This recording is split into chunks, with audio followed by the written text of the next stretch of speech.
반갑습니다. 이번 주에는 치과 수납 매출 관리에 대해서 한번 알아보도록 할게요. 일단 제가 순서는 기본적인 수납 상식 그리고 현금 영수증에 대한 내용도 조금 살펴보고요. 그리고 본인 부담금 수납 방법이라든지 기타 매출 그리고 부가가치세에 대해서 한번 알아보도록 하겠습니다. 일단 첫 번째 시간에는 기본적인 수납 상식에 대해서 먼저 알아볼 거고요. 자, 치과의 수입이 어떻게 구성이 되어 있을까라고 이제 막연히 생각하셨던 분들이 많이 있을 것 같아요. 이제 치과의 수입은 보험 진료, 그리고 비보험 진료, 그리고 세 번째 마지막으로 기타 수입이 있습니다. 이제 보험 진료랑 비보험 진료는 감이 딱 오실 거예요. 아, 우리가 치료를 했을 때 발생하는 수입이구나. 그런데 그 중에서도 보험 진료, 건강보험공단에서 받는 진료라던가 아니면은 이제 자동차 보험 같은 보험사에서 제공받는 진료들. 비보험 같은 경우에는 비급여로 진행되는 건들이죠. 비급여 임플란트 아니면 크라운, 브릿지 이런 수술 종류들이 있을 수 있고요. 기타 수익 같은 경우에 조금 감이 안 오실 수 있을 것 같은데 표를 보면서 같이 한번 살펴보도록 할게요. 자, 비보험은 건강보험에서 일단 비급여 진료로 정해져 있는 진료에 대한 수입입니다. 보험은 아까 말씀드렸던 것처럼 국민건강보험공단이라든지 아니면 산재보험에 처리되는 분들, 그리고 자동차 보험처럼 보험사랑 환자가 특정 비율로, 약정된 비율로 진료비를 각각 분담해서 저희가 수입이, 매출이 나는 구조죠. 자, 그리고 마지막으로 헷갈리실 수 있는 부분 중에 하나가 이제 기타 매출, 의료 부대 수입이라고도 부르는데요. 학교 구강검진이라든지 아니면 보건소 사업으로 위탁받아서 진행하는 치료가 있으실 수 있거든요. 예전에는 보건소에서 이제 틀니 사업을 했었기 때문에 이제 보건소 틀니 사업을 치과에서 위탁받아서 진행을 하시면은 따로 계좌로 입금을 받게 되시는 거죠. 그리고 진단서나 의뢰서처럼 우리가 일상적으로 발급하는 서류 발급 수수료도 치과의 수입에 해당이 됩니다. 또 종종 있긴 한데 막 보편적으로 하지 않는 경우이긴 하죠. 다른 병원에서 위탁받아서 검사를 진행하시는 경우들이 있을 수 있습니다. 대부분 이제 의원급에서는 조금 더 큰 병원급으로 검체 위탁이라든지 검사를 보내기 때문에 이 비용을 받는 입장보다는 지불하는 입장이 더 많이 있겠죠. 그래서 기타 수입은 실제 우리가 치료를 하는 수입 외에도 이제 구강검진이라든지 아니면은 서류 수수료, 기타 사업에 들어갔을 때 사업에서 발생하는 수입이라고 생각하시면 되겠습니다. 자, 그러면 수익 금액을 계산하는 시기를 알아두시면 좋은데 수익 금액을 계산하는 시기가 뭐냐?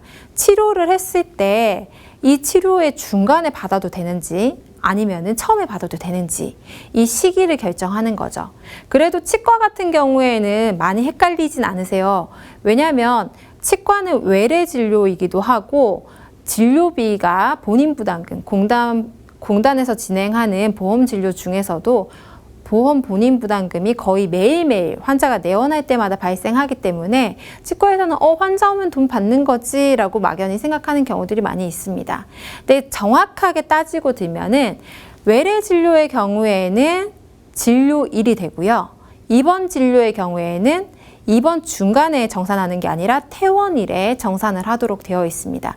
그래서 이 날짜가 매출일로 잡힌다고 생각하시면 되는 거죠. 그래서 수익 구분에 따라서도 계산 시기가 약간 달라질 수 있는데 보험 진료 같은 경우에는 진료가 행해진 날 혹은 보험 임플란트처럼 한 단계 안에 여러 개 진료가 들어가 있는 경우에는 그 진료가 끝나는 날, 네, 그래서 여러 개 진료가 다 끝나고 행위 입력이 되는 날이라고 생각하시면 되는 거죠. 비보험 진료는 수납이 이루어지는 날입니다. 물론 이제 보험 진료를 그러면 선납하겠다고 하시는 경우에 선납을 받으면 안 되냐고 물어보실 수 있는데 선납을 받으셔도 무방합니다. 근데 그게 치과에서 요청을 해서 받으시면 안 되고요. 환자가 저는 미리 돈 내고 싶어요 라고 해서 수납하시는 경우에는 상관이 없다라는 점이죠. 자, 그럼 원클릭에서 수납하는 방법을 한번 알아보도록 할게요. 자, 원클릭 수납은 두 번이나 하나로를 쓰셨던 치과라면 전혀 어렵지 않게 하실 수가 있어요.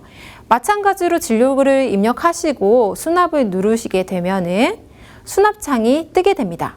그래서 수납창에서 우리가 수납하게 되는 결제 수단에 따라서 종류를 선택할 수가 있는데 보통 이제 카드로 결제하시거나 아니면 현금으로 결제하시거나 일단 기타 수단이 될 수가 있는데 기타 수단은 보통 통장으로 직접 입금해 주시는 경우나 아니면 정말 다른 수단이 있었던 경우에는 그 기타에다가 체크를 해 주시면 되고요.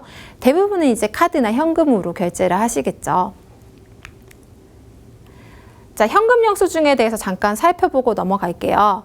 수납 수단에 따라서 뭐 여러 가지 발생하는 영수증들이 있을 수 있긴 있지만 카드는 카드사에서 영수증을 개별로 발급을 해주기 때문에 결제할 때마다 환자가 요청하지 않으면 우리가 영수증을 뭔가 발급해 줄 의무는 없어요. 하지만 현금으로 결제를 하셨을 경우에는 우리가 금액이 얼마냐에 따라서 현금 영수증을 발행을 해야 되는데 일단 의무 발급 대상 금액이 2014년 7월부터 10만 원으로 정해졌습니다. 그래서 10만 원 이상 진료에 대해서 거래를 하시게 됐을 때는 무조건 현금 영수증을 의무 발급을 해주셔야 됩니다. 치과에서 보험 진료 같은 경우에는 본인 부담금이 10만 원 이상 되는 경우가 드물지만 이 비급여 진료 같은 경우에는 대부분 10만 원이 넘기 때문에 어지간하면 의무 발급 대상이 될 수 있겠구나라고 생각하시면 되고요. 기준이 10만 원이라는 거 기억 꼭 해주시고 또 마찬가지로 10만 원이 안 됐을 경우면 안 해줘도 상관없나요? 라고 물어보는 경우가 있거든요. 근데 10만 원 미만이어도 환자분이 요청을 하시면은 반드시 발급을 해줘야 됩니다. 이 내용을 조금 더 자세히 살펴보면 일단 첫 번째로는 환자의 발급 요청이 있느냐 없느냐에 따라서 일단 설명을 드릴게요. 발급 요청을 했다. 그러면 금액 관계없이 무조건 둘 다 발급을 해주셔야 되고요. 발급 요청이 없었다. 환자가 현금 영수증 발행해 주세요라고 얘기하지 않았더라도 10만 원 이상인 경우에는 의무 발급 대상이기 때문에 발행을 해주셔야 되고요. 10만 원 미만인 경우에는 환자도 원하지 않았으니까 발행하지 않으셔도 된다는 거죠. 다만 좀 헷갈리실 수 있는 부분 중에 하나는 환자가 현금 영수증 발행을 원하지 않아서 뭐 주민등록번호는 치료기간이니까 당연히 있으시겠지만 뭐 핸드폰 번호라든지 다른 인식수단이 없는데 어떡해요? 뭘로 발행을 해드려야 될지 모르겠어요. 라고 질문을 하실 수가 있죠. 그랬을 때는 아까 제가 앞에 슬라이드에서 보여드렸었는데 이 신분 인식 수단이 없더라도 10만 원 이상이면은 이제 국세청 지정 코드로 발급을 하도록 되어 있다는 거죠. 그래서 누구한테 발행을 해야 될지 모르겠어요라고 질문을 할 수가 없는 상황인 거죠. 그래서 의무 발급 대상이 됐다라고 하면은 환자가 원치 않고 내 정보로 안 들어왔으면 좋겠다라고 얘기를 하면 국세청 지정 코드로 발행을 해주시면 됩니다. 자, 그 다음 미발급했을 때 과태료를 잠깐 살펴볼게요. 일단 10만 원 이상, 즉 의무 발급 대상인 경우에 발행을 안 하시면 미발급한 금액의 50%가 과태료로 부과가 되고요. 그리고 10만 원 미만 같은 경우에는 의무 발급 대상은 아니죠. 의무 발급 대상은 아니지만 환자가 원했지만 안 해줬다. 그러면 미발급액의 5%가 가산세로 부과가 되게 됩니다. 그리고 또 신고 포상금도 있어요. 그래서 원하셨을 경우에는 반드시 해주셔야 되고 의무 발급 대상한테도 반드시 현금 영수증 발행을 해주셔야 된다는 거죠. 자, 그래서 원클릭에서 현금 영수증 발행은 어떻게 하나요? 현금란에 일단 수납하신 금액을 기재를 해주시고 옆에 보시면 체크박스가 있으신데 이 건에 대해서 현금 영수증을 승인하겠다라고 하면은 체크를 반드시 해주셔야 됩니다. 체크하신 후에 현금 영수증 승인 버튼을 눌러주시면은 현금 영수증 승인 창이 뜨게 됩니다. 그래서 여기에서 주민등록번호로 하실 건지 핸드폰 번호로 하실 건지를 지정하시고 승인 처리를 하시면 됩니다. 몇 가지 이제 Q&A, 자주 하는 Q&A 중에 제가 2가지를 발췌를 했는데요. 한번 살펴볼게요. 첫 번째 질문. 건강보험 진료 후에 총진료비는 15만 원인데 본인 부담금이 5만 원이면 의무 발급 대상이냐고 물어보셨어요. 굉장히 좋은 질문이죠. 환자가 실제로 낸 돈은 5만 원이니까 의무 발급 금액인 10만 원에 못 미치죠. 그러면 발급 안 해줘도 되는 거 아니에요? 라고 생각할 수 있지만, 자, 답변은 뭐라고 나왔나요? 보험진료는 총진료비를 기준으로 발급 대상을 선정합니다. 즉, 이 환자의 총진료비는 15만 원이기 때문에 발급 대상이 된다는 거죠. 그래서 막연히 그냥 내가 수납액이 10만 원이 안 된다고 해서 의무 발급 대상이 아니야 라고 생각하시면 안 된다는 거죠. 특히 보험진료인 경우에. 그래서 보험진료는 총진료비가 얼마 나왔는지 보시고 환자가 현금 수납하셨으면은 그 금액에 따라서 영수증을 발행해 주시면 됩니다. 자, 2번째 질문 볼게요. 비급여 크라운 36만 원 진료를 했는데 환자가 9만 원씩 4회에 걸쳐서 분납을 했는데 의무 발급 대상이냐고 물어보셨어요. 자, 아까 첫 번째 질문을 보셨기 때문에 좀 느낌이 오셨을 거예요. 자, 당연히 이때도 분납을 했더라도 매번 9만 원씩 밖에 안 냈으니까 10만 원이 안 넘어요 라고 계산하는 게 아니라 크라운 가격 36만 원에 대해서 의무 발급 대상으로 선정이 되고요. 다만 이제 영수증은 실수납일에 9만 원씩 발행을 해주시면 됩니다. 그래서 분납하면 안 해도 되지 않을까라고 생각하실 수가 있는데 합쳐서 그냥 한 건으로 보이는 거는 의무 발급 대상이 된다는 걸 기억해 주셔야 됩니다. 자, 현금 영수증 발행할 때 주의하실 점은 이 전자차트나 프로그램을 쓰시면서 현금 영수증 승인창을 띄워주시는데 여기서도 승인을 하고 카드 단말기를 이용해서도 현금 영수증 승인을 하시면 같은 금액으로 2번 현금 영수증 발행이 될 수 있기 때문에 반드시 프로그램만 사용하시던지 아니면 카드 단말기만 사용하던지 둘 중에 하나만 사용을 해주셔야지 현금 영수증이 중복 발행이 안 된다는 걸 기억해 주셔야 됩니다. 자, 그럼 원클릭에서 수납 이용하는 팁을 몇 가지 알려드릴게요. 일단 첫 번째로는 수납 대기를 활용하는 방법인데요.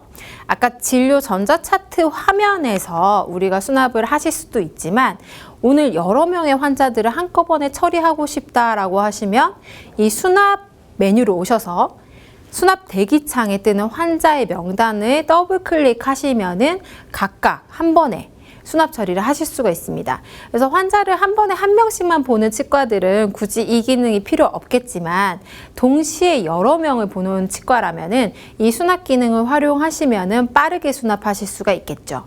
그래서 입력된 환자들의 리스트가 쭉 뜨는 거기 때문에 리스트에서 수납하는 해당하는 환자를 클릭하시면 하단에 수납창이 똑같이 뜨게 되는 거고요. 그 수납창에서 수납을 해주시면 됩니다. 자, 그 다음 여러 개 카드를 사용해서 수납하는 분들이 간혹 계실 거예요. 물론 이제 드물긴 하겠지만 여러 개 카드를 썼을 때 결제를 어떻게 입력하는지 한번 볼게요. 자, 일단은 아까 보셨던 수납 상세 창에서 카드를 선택하시면 되고 카드 상단에 카드사 선택 메뉴가 있는데 카드사 선택 메뉴를 누르시면 지금 보시는 것처럼 다중카드 설정 창이 뜨게 됩니다. 여기에서 하단에 카드사 입력하시고 금액을 넣고 추가를 누르시면은 오늘 만약에 이 환자가 48,360원의 진료를 했는데 국민카드로 18,360원, 현대카드로 3만 원에 결제를 했다라는 걸 각각 카드사에 따라서 나눠서 저장을 하실 수가 있어요. 이걸 꼭 해야 되나요? 라고 물어보실 수 있는데요. 안 하셔도 무방합니다. 그냥 카드 결제란에 수납란에 금액 넣고 저장하시면 이 환자는 카드로 결제했구나 라고 구분이 됩니다만 카드사별로 별도로 저장을 해두시면 좋은 점 중에 하나가 아시다시피 카드사에서 매출액을 결산을 해주죠. 그랬을 때 역으로 환산을 해서 딱 맞아떨어지면은 치과에서도 매출 관리하시기가 좋기 때문에 카드를 여러 개 사용한 환자가 있다면 자주 발생하는 건 아니니까 저장을 한번 해보시면 좋을 것 같습니다. 자, 세 번째로 진료비 세부 산정 내역서 발급인데요. 진료비 세부 산정 내역서는 사실 예전부터 있었던 영수증 양식은 아니고 이게 이제 몇 년 전부터 보험사 청구라든지 환자가 실제로 어떤 진료를 했는지 내역이 필요할 때 영수증상의 특정 양식을 갖춰서 제공을 하면 좋겠다라고 의견들이 나와서 보건복지부에서 진료비 세부 산정 내역에는 이러이러한 것들을 넣어서 발행해 주세요라고 고시를 냈습니다. 그래서 순환 메뉴 상에서 세부 산정 내역서를 발행하실 수도 있고요. 그리고 그냥 수납창 내에서도 하단에 진료비 세부 산정 내역서 발급 버튼을 누르시면은 같은 메뉴로 넘어가서 하실 수가 있습니다.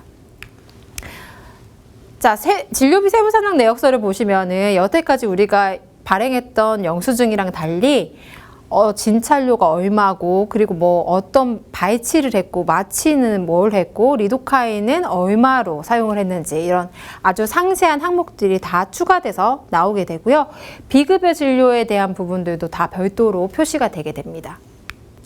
1부에서도 수납과 매출에 대한 부분을 알아봤는데요. 저희 2부에서도 더 자세히 한번 알아보도록 하겠습니다.